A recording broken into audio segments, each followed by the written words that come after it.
Genau, ja, okay.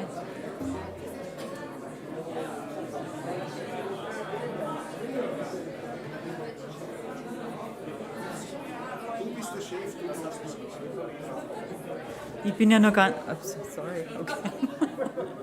Okay. Keine Ahnung. Ich glaube schon. Ja, ja. Okay. Hello and good evening. Very welcome to the Vienna City Library. The Vienna City Library is an archival library, and we are the so-called memory of the city of Vienna. And it's my big pleasure and honor to host this event at this place. Ever since the manifesto was written in 2019, the Vienna City Library is committed to digital humanism. And as you all may know, because you have already 2 days of summer school behind you, it's a big, digital humanism is a big issue in the city of Vienna, and not only in the scientific world where you come from, but also on a political level. So it's my big pleasure to welcome the City Councillor for Culture and Science, Veronika Korp-Hasler, this evening. Veronika, please step out, and for your welcome note, yeah? Thank you. Hello and good evening. You don't have to be afraid, that's not my lecture now. Just a few words to welcome you in this city, and especially in this wonderful library, which is far bigger than only this room, of course. It is a pleasure seeing you all united, having one task to think about: how to improve our world, basically, by digital means, by AI, by thinking about what technology can do in order to serve the humanity and human mankind. I think we all experienced a time when we were so overwhelmed by all this evolutions and the technologies in Silicon Valley which take over, and we felt like we are only a passive part to that. And I think it's more important than ever that we use our skills, or you use your skills, because my background is the arts, to be honest, so I'm not very good in all that stuff, but I hope that I have you as a partner in the future to really put the right questions, ethical questions. How can we solve all these challenges we are seeing right now? How can we really regain our sovereignty as human beings in that field?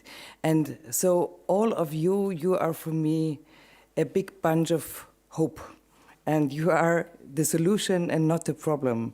And I hope via networking in that way, via using creatively your skills, you help us to make the right decisions in the future. What we do in Vienna, I'm supporting a lot of culture. I think that the public sphere has to support artists, communities. It has to create social rooms and also science. That's why we really are very thankful that Hannes Wertner was so a wild thinker, together with some others, to write this manifesto, which is, of course, only a starting point for investigations, for researchers, for scholars to make the researches in a new way. And so we put a lot of public money into research basis, into new formats. A lot of money is put also in the co-working of researchers and the city. So we try to implement things in our doing right now, because we need you and your knowledge right now in order to save the world. And I'm just happy you are here. And after the keynote, I'm also very happy that I can offer you another part, a cultural part, which is very important in the city of Vienna. It's the culinary part. So we have a dinner, which is provided by the mayor, and an excellent white wine from Vienna, which is grown in the city. Imagine.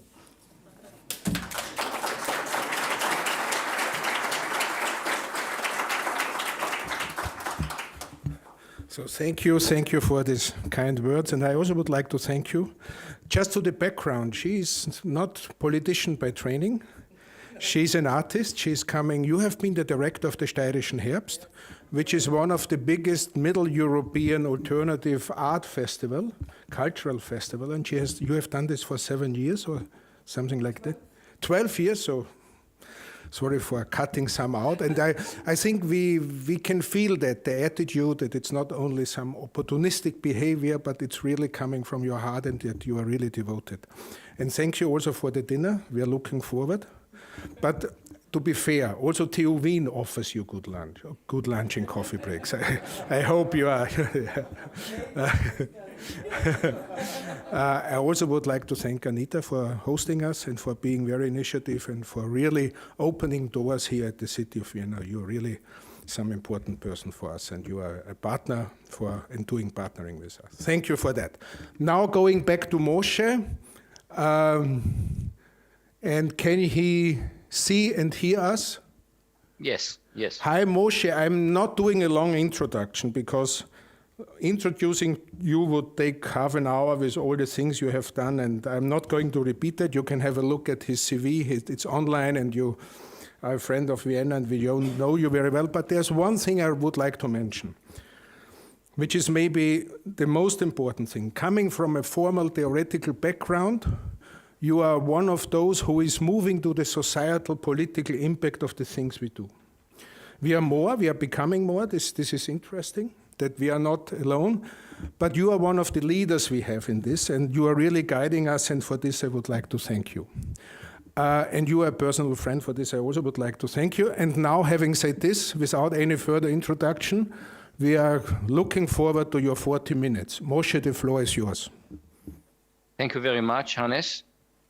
And even from here, the library looks beautiful. And I wish I could be with you in person, but circumstances do not allow for that. We seem to be nearing the end of the COVID-19 pandemic. President Biden just announced that it's over. The World Health Organization said it's not quite over. I don't feel it's over, but we are nearing the end. And when event like that, of that scale, this is an epochal event. We haven't had a worldwide pandemic since the Spanish flu epidemic 100 years ago. We ought to step back and reflect, okay, what do we learn from this event? And I will try to address one aspect that to me came up very clear lesson from COVID-19. This is the dichotomy between efficiency and resilience. Now, it's important to understand that when we talk about the COVID-19 pandemic as a crisis, it was really multiple crises conflated into one. Of course, it started with the public health crisis, and we all have been looking over the years in dashboard how many cases, how many severe cases, how many deaths.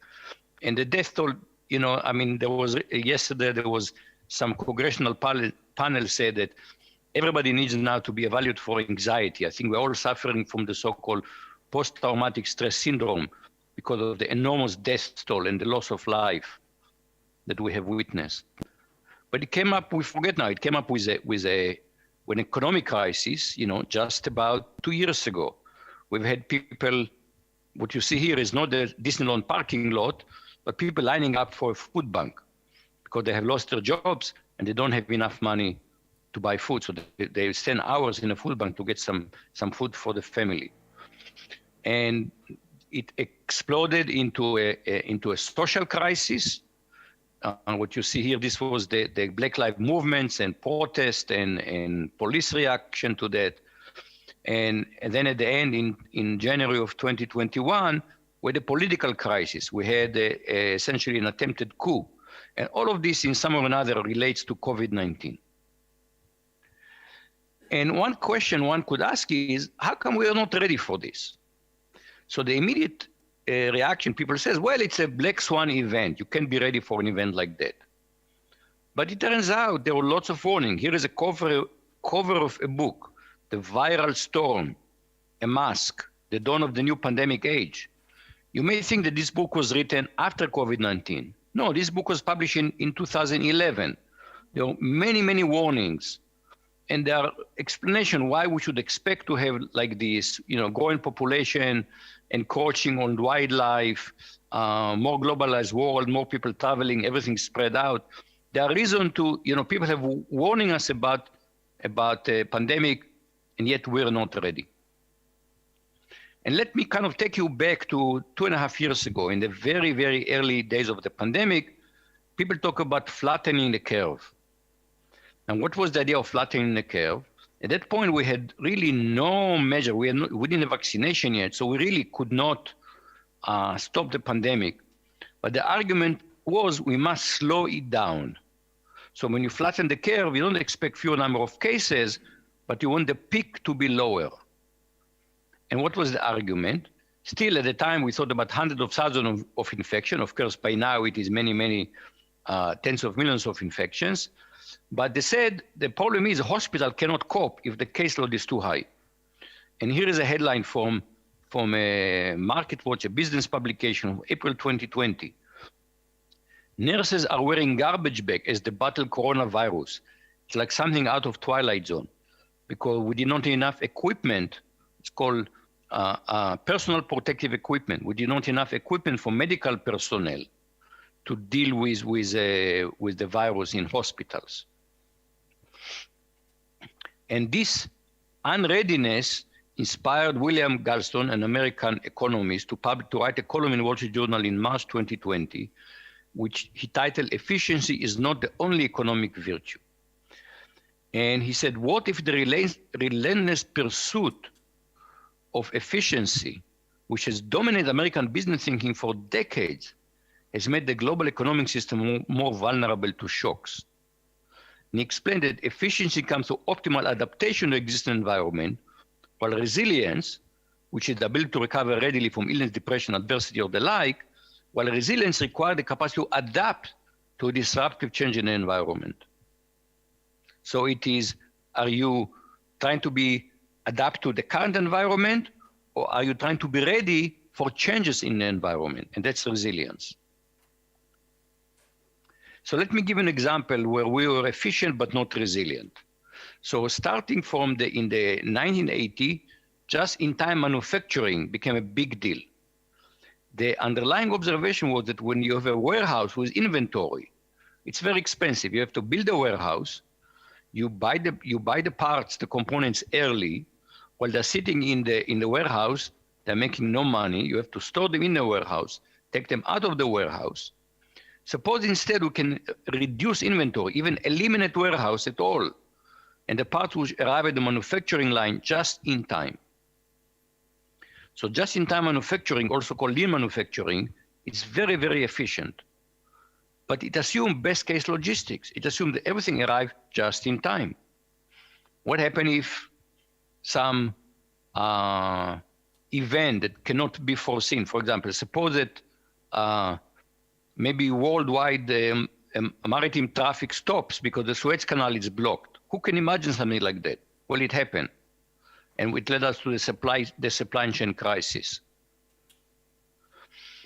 In August 2020, Wall Street Journal asked, in the United States, we couldn't get paper towels, we couldn't get toilet paper. This is a picture that I took in a big supermarket where they have paper products, and you see it's almost empty.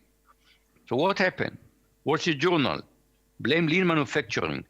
A decades-long effort to eke out more profit by keeping inventory low left many manufacturers unprepared when COVID-19 struck, and production is unlikely to ramp up significantly anytime soon.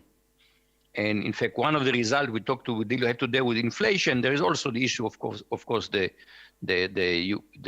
Russian invasion of the Ukraine, but another reason was simply COVID-19 affected adversely supplies. And even hospital, why were hospitals not ready? Again, the Wall Street Journal. Health system kept a tight rein on employee numbers and expanded outpatient care, helping their finances, but making them less prepared for a medical crisis. Because if you have capacity in a hospital, extra capacity, you're not using it. It's not efficient. And even nursing home, I mean, at the beginning stage of the pandemic, in the first year of the pandemic, a huge number of the deaths, of the number of fatalities came in long-term care facilities. And again, they were not prepared for it. They did not have enough spare capacity, not enough people working there. So the numbers were very large, huge loss of life in nursing homes because of focus on efficiency. And even what we saw before, we saw the lines for the food bank. And it talks about the precarity of American life.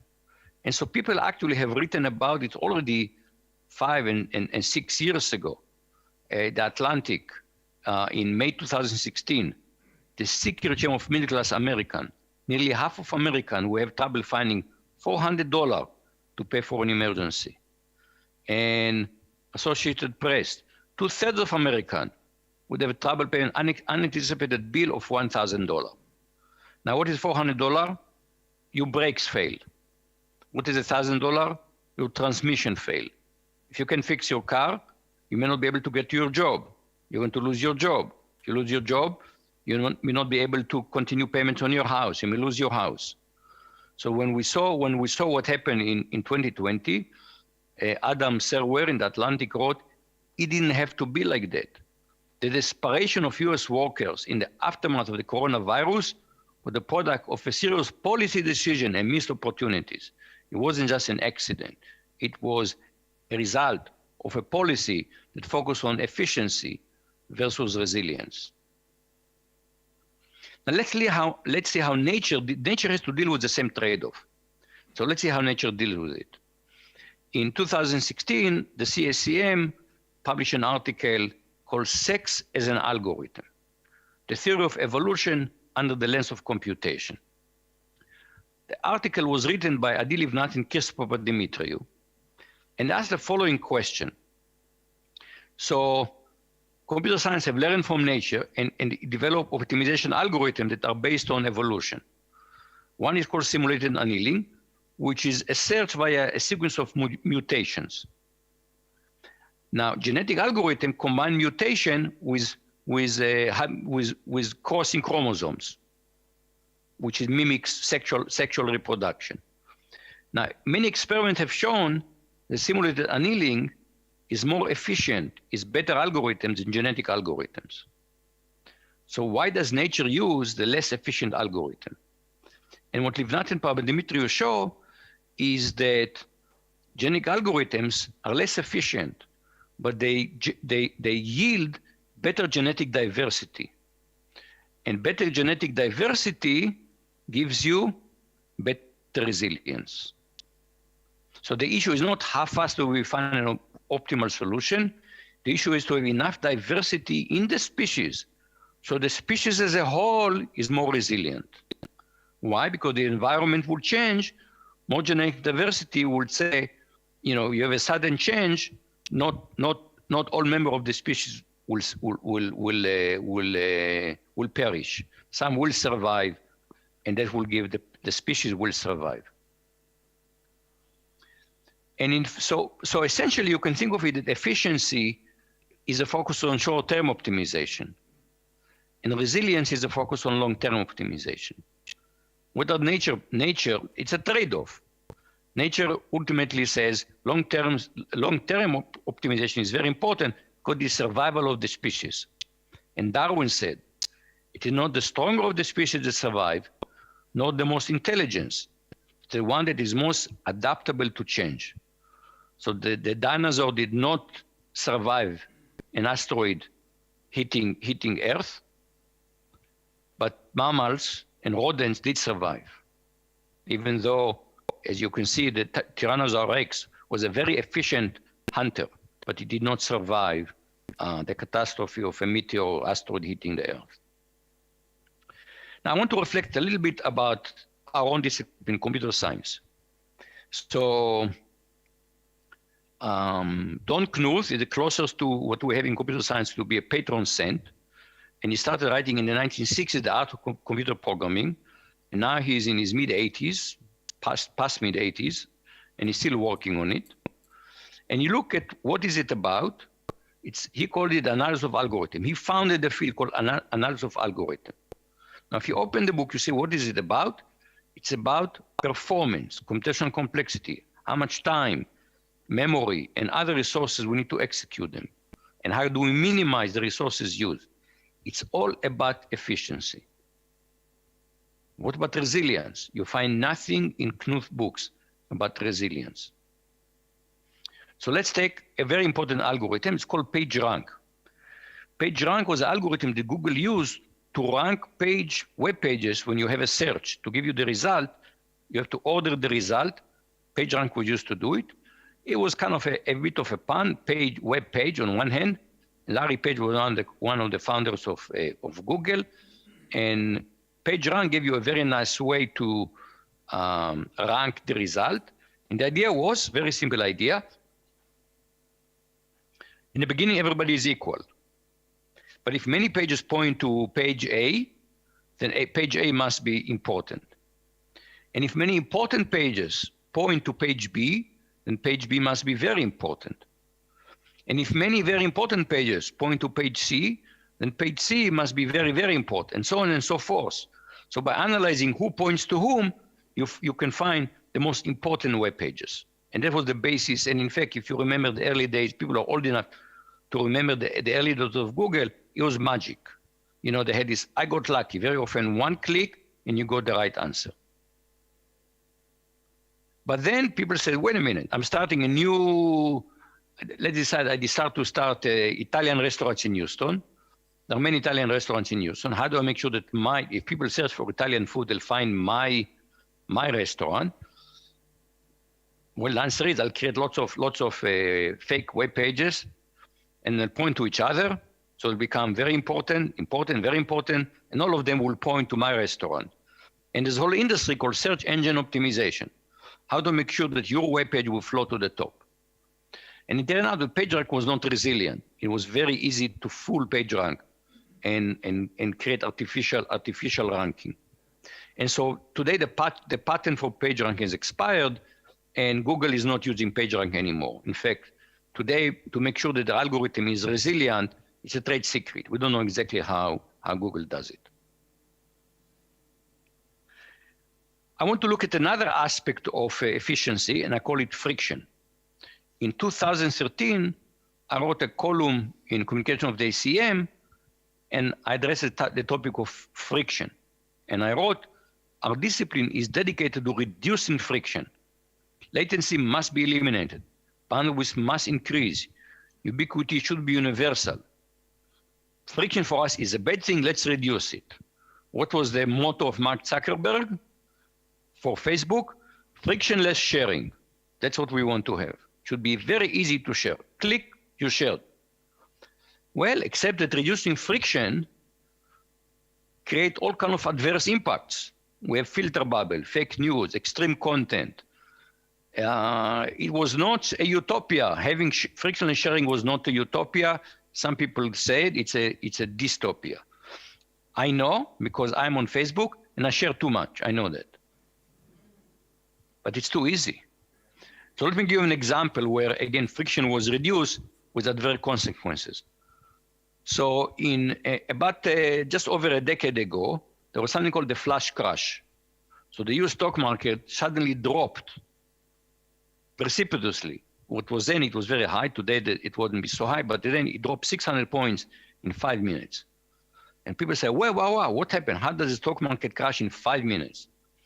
And the Security and Exchange Commission investigated, and they said the cause was high-frequency trading. So the idea in high-frequency trading is to make trading decision as fast as possible, in microseconds, to make a trading decision. And the argument in favor of high-frequency trading, it makes the market more liquid, but it makes the market more fragile. because somebody issues a sell order, and then immediately somebody else issues a sell order, another one comes very fast, and then poof, the whole thing declines very, very, very quickly. One of the pioneers on high-frequency trading, Thomas Peterffy, wrote, today's drive for speed has absolutely no social value. It does not make the market better, it makes it more fragile. A scholarly article in 2015 said the high-frequency trading arms race, everybody wants to be faster, is a symptom of a flawed market design.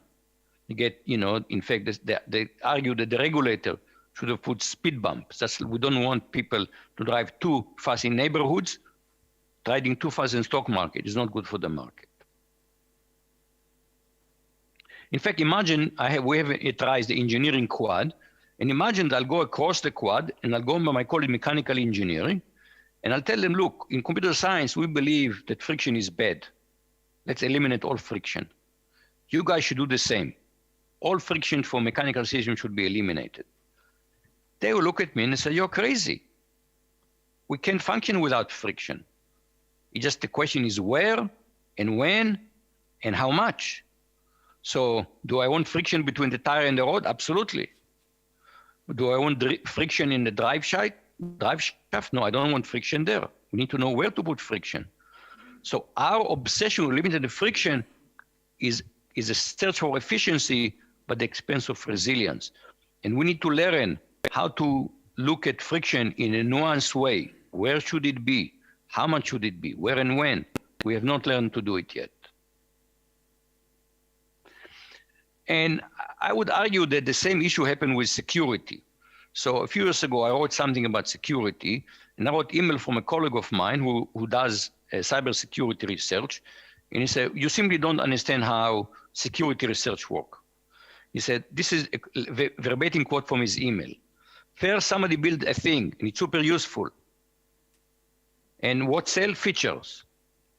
Eventually, somebody else come along and find a vulnerability. Then security become part of the engineering process. In other words, first you focus on features, and later you focus on efficiency. So Tech Republic in December 2020 did a survey of 1,200 free and open source software developers, and they said they all focus first on features and last on security. And that's why security is in such poor shape.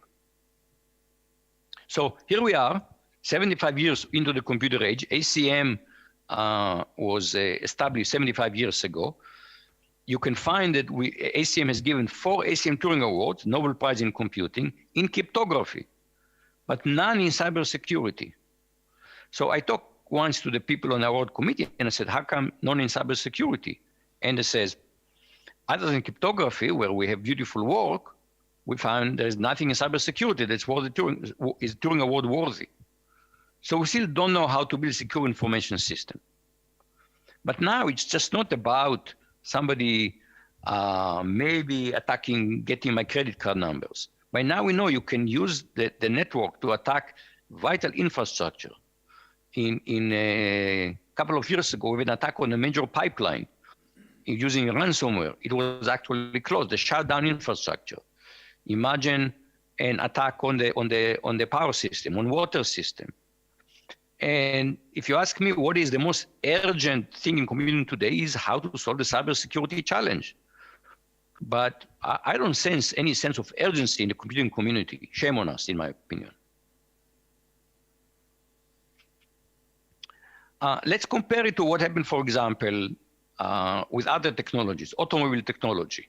So in Houston, I could not live without an automobile. Maybe in Vienna, I could live without automobile, not in Houston. And over 100 years, we've been using the Ford Model T, all auto manufacturing line in 1908, so it's 114 years now. And we discovered very quickly that automobiles, people get killed. Did we give out automobiles? No, we did not give out automobiles.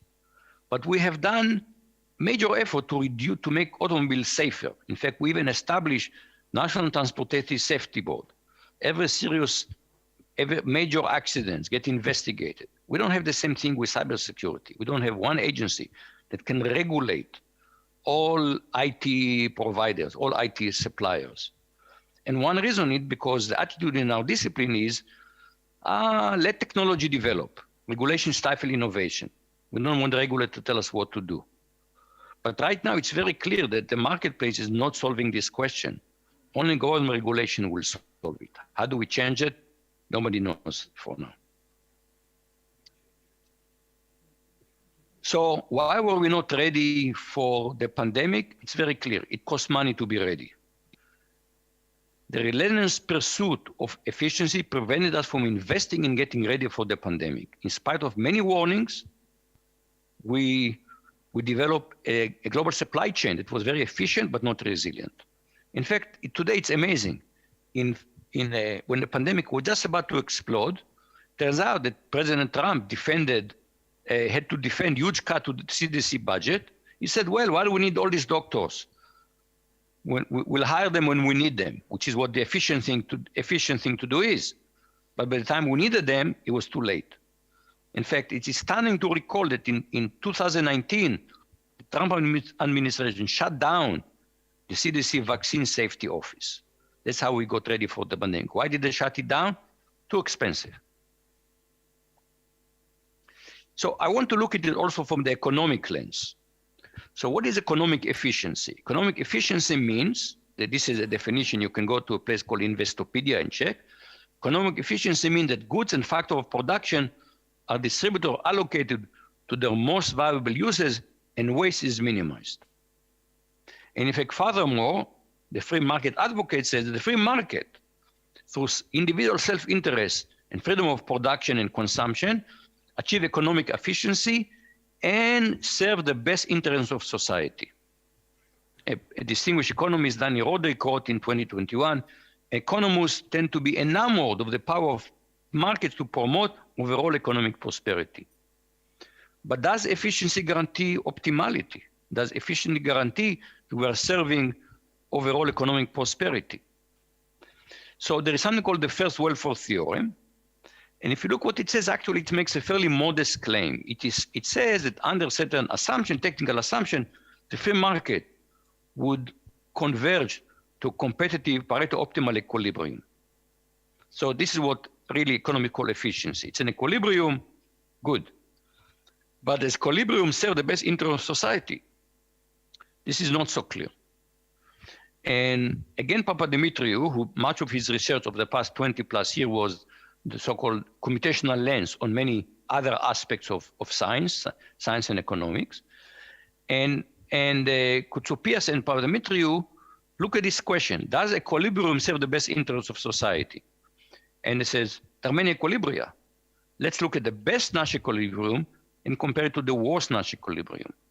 How much worse can the worst case be as opposed to the best case?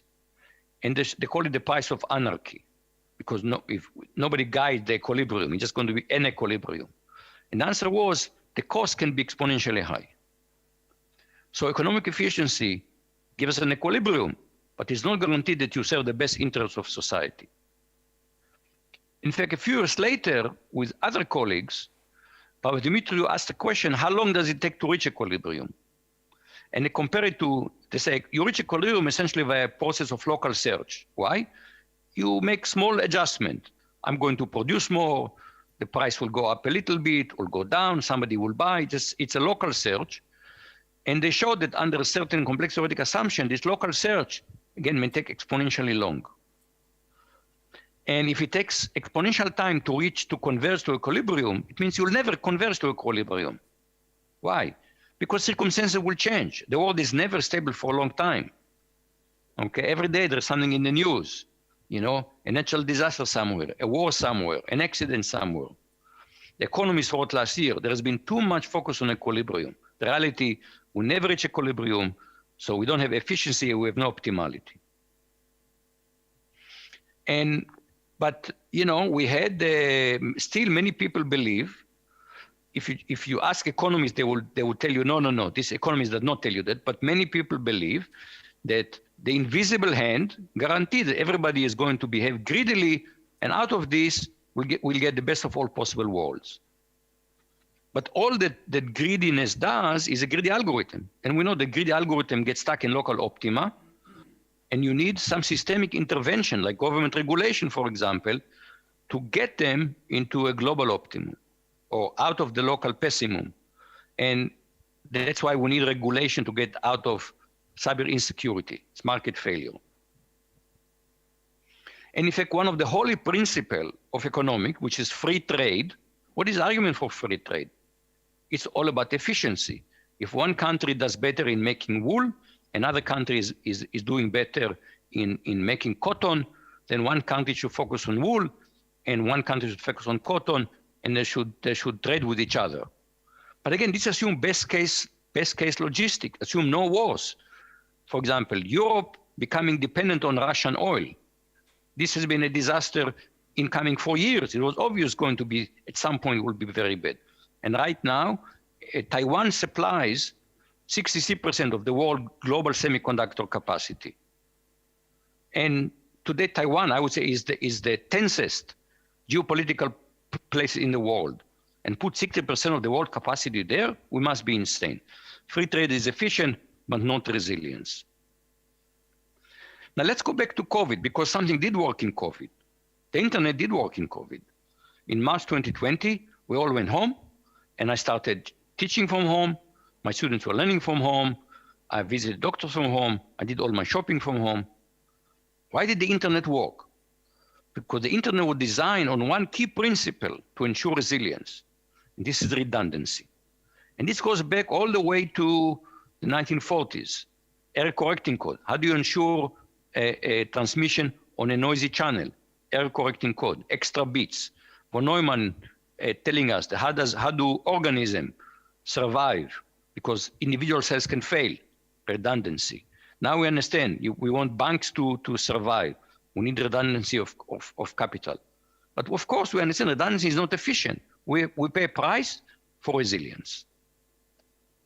So resilience, I want to go out and tell yourself, resilience is a fundamental but underappreciated societal need. In computing, we haven't focused enough on resilience. In economics, we haven't focused enough on resilience. And in particular, markets and people are very bad at preparing for very low probability events or for very long-term events. So once a year, I have to renew my car registration in Texas. And when I do that, I must show that I have valid car insurance. Because the state does not trust me to buy insurance.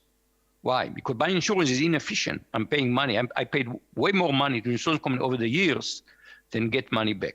So it's inefficient. The insurance company make money. I lose money, but it gives me resilience. And the state forces me to buy insurance.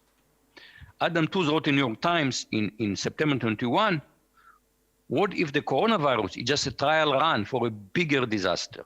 And what's the bigger disaster that we should be afraid of? The climate crisis. So in the summer of 2021, we had historic heat wave in British Columbia. British Columbia is a place you think mild weather. And they had historic heat wave in the northeast of the United States and Canada. You have hundreds of people die. And in fact, at some point, the hospital were more overwhelmed with people who had heat stroke than they had in March and April of 2020 with the pandemic. Heat stroke became the new pandemic, and we are not ready for it. So let me try to bring it to conclusion. We need to look at the pandemic and learn from it. And people are saying, maybe we really should change how we live, how we run the world. Fareed Zakaria in the Washington Post, already in October 2020. The pandemic upended the present, but it's given us a chance to remake the future. Matt Simon in Wired, 12/2020. The COVID-19 pandemic has brought incalculable suffering and trauma, but it also offers a way for people and even societies to change for the better. And so the question that I'm asking, how will AC after COVID be different than before COVID? And Wired magazine in July 2020, from fallen Champlain Tower, this is the condo tower that collapsed in Florida, to climate change, humans have not yet learned to avoid catastrophes they know are coming. It's time for us to learn. And I'll finish and connect it back to digital humanism. I'll quote Ada Lovelace, who's credited as being the first programmer. She wrote a letter to Charles Babbage. Charles Babbage really, the motivation for him was make money. It was all about efficiency. And Ada Lovelace says, I don't mind you making money, but I wish to add my might towards expounding and interpreting the Almighty, his laws and works for the most effective use of mankind. And I love the slogan of TU Wien, technology for people. Thank you very much.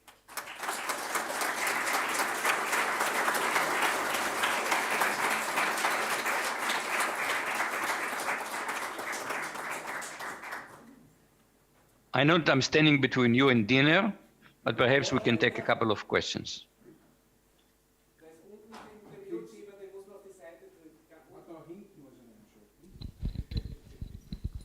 So Moshe, you can hear me?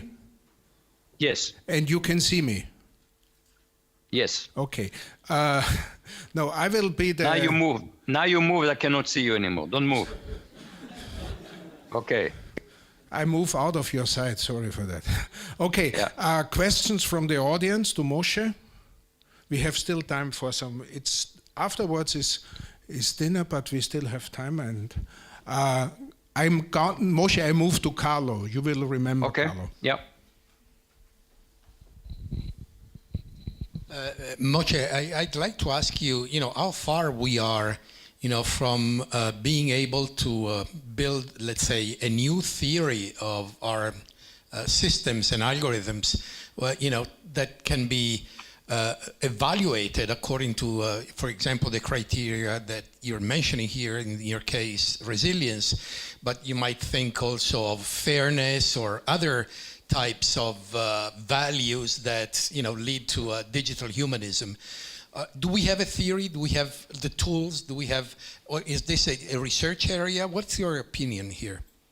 I think we have a beginning. So first of all, even in computer science, it's not as if we did not at all deal with resilience, or we call it fault tolerance. We call it, okay, which is not really the same as resilience, but it's close enough. So people, for example, they do distributed systems. They assume that system will fail. And they said, okay, and there are lots of beautiful theories. What kind of failure? A crash, stops, or all the way to Byzantine, and how many failures can you tolerate, and all kind of things like that. Okay, but somehow, and it's interesting about the understanding how it happened. It's localized to certain communities, okay? But if you go take a course in a course in our curriculum, okay? Maybe there will be one course where we will discuss resilience, a course in distributed systems. But in other courses, it would just not be there, okay? Database course, you say, okay, we know that some of the data is corrupted, okay? Why? Because there's data entry error, the data collection errors. How do we deal with incorrect data? Well, I have to say, I taught databases, I did not address it. I mean, it's not as if I had better insight on this than other people. Algorithm, nobody will talk about resilience. So I would say in our curriculum, the one place people talk about resilience, it will be we talk about distributed systems, where that community, we internalize that system. When you have distributed system, there are failures. People who do networking, again, they will talk about resilience. Okay, but somehow we have not taken it. Everybody knows computer science. Okay, there is a polynomial time algorithm. Okay, everybody has a bachelor in computer science know what is a polynomial time algorithm. Moshe, I try to be very efficient now because the crowd is waking up and I have several questions to you. And I make now an efficient approach to that. Okay. I will somehow take several questions and then you answer to them together. Okay, so we have 1, 2. Who is else there? Back 2. Then we stop with those 4. Okay, so it's you, then Paul. So thank you. We are putting them together. Okay, yeah, thank you very much, Moshe. That was a fascinating talk. I just was wondering whether we should probably frame resilience a little bit more broadly than a computer science concern.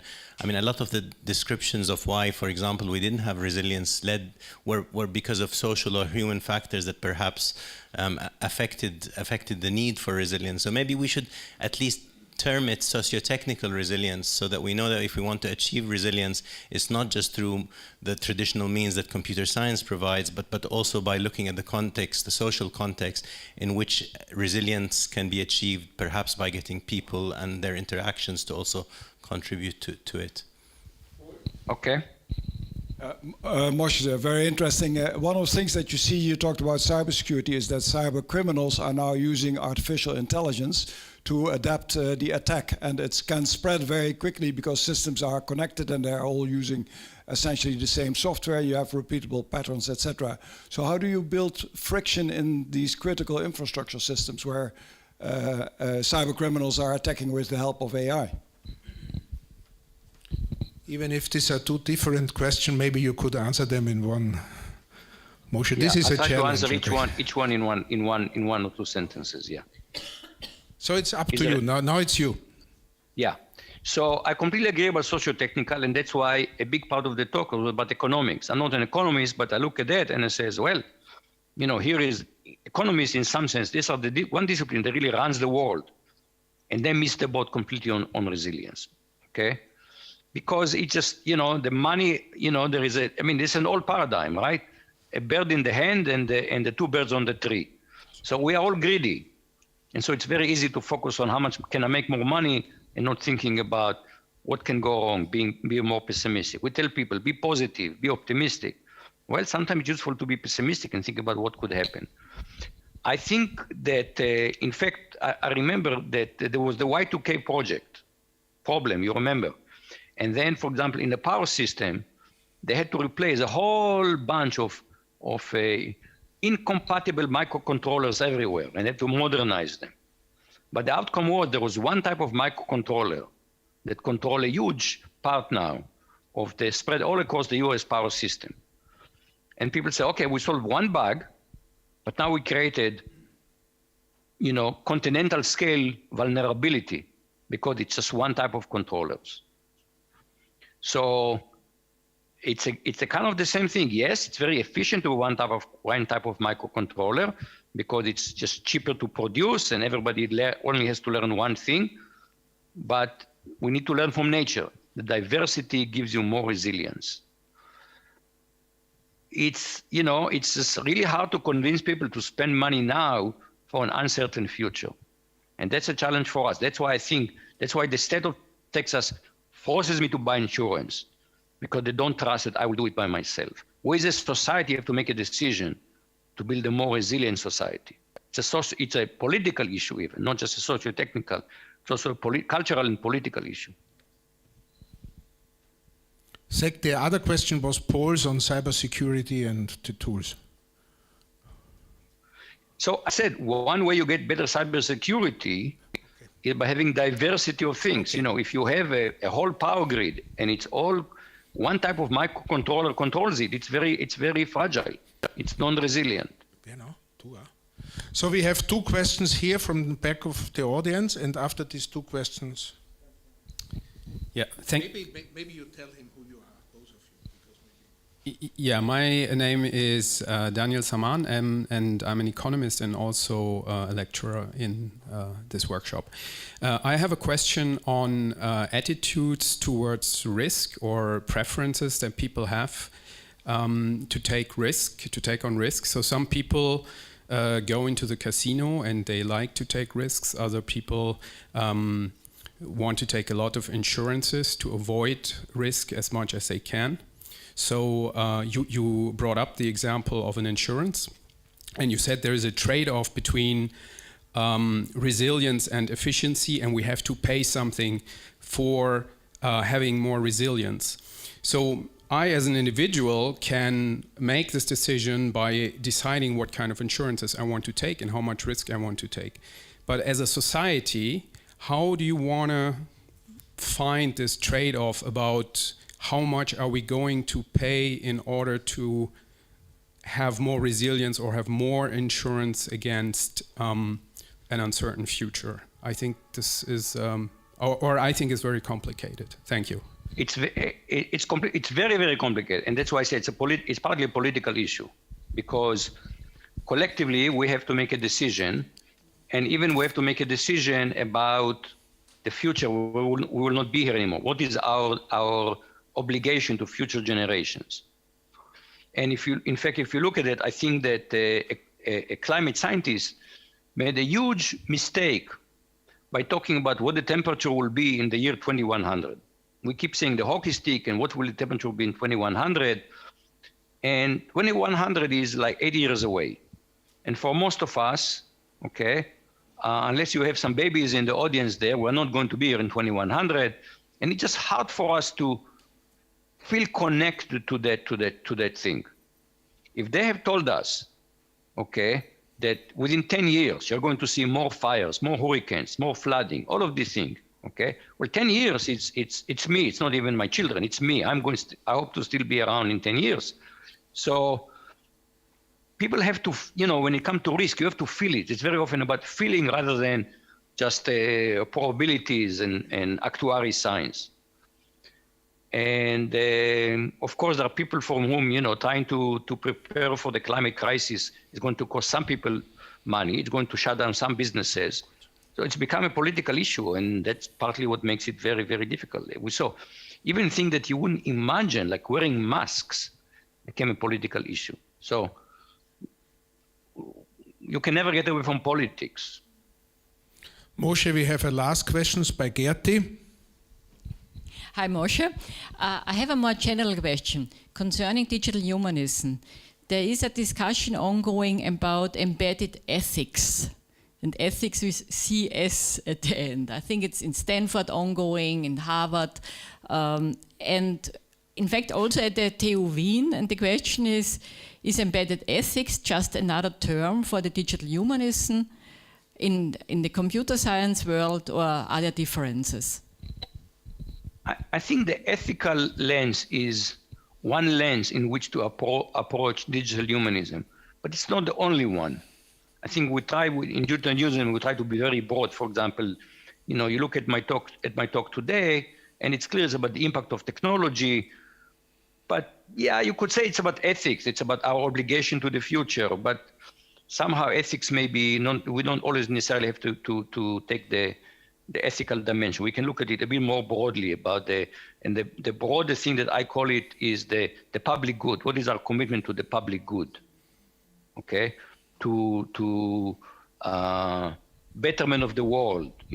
How we should try to make the world a better place. What's our obligation to the world?